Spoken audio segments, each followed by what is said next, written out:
फेस्टिवलला आम्ही आलो. तर आज आम्ही आलो आहोत परळ कामगार मैदानाच्या इथे, परळ लालबाग फूड फेस्टिवलला.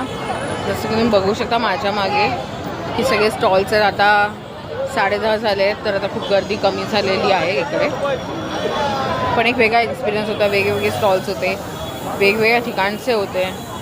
खानदेशातली खापरोळी, बिहारचं चंपारण मटण, तसंच वसईचं आपलं पोहा भुजी, महाबळेश्वरचं स्ट्रॉबेरी क्रीम, पुण्याची मस्तानी, परत इथे कुल्हड पिझ्झा म्हणून होता.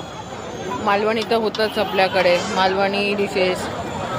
एक मस्त एक्सपिरियन्स, वेगळा एक्सपिरियन्स. खरवस, परत आपले मालवणी खाजं वगैरे, मोदक, तुम्हाला ऐकू येत आहे मोदक आहे इथे, कोथिंबीर वडी, सगळी आपल्या महाराष्ट्राच्या सिग्नेचर डिशेस इथे होत्या. परत कधी असं तुम्हाला पण संधी मिळाली तर नक्की अशा ह्याला एक्सप्लोअर करा जाऊन, एक वेगळा एक्सपिरियन्स असतो. बाय.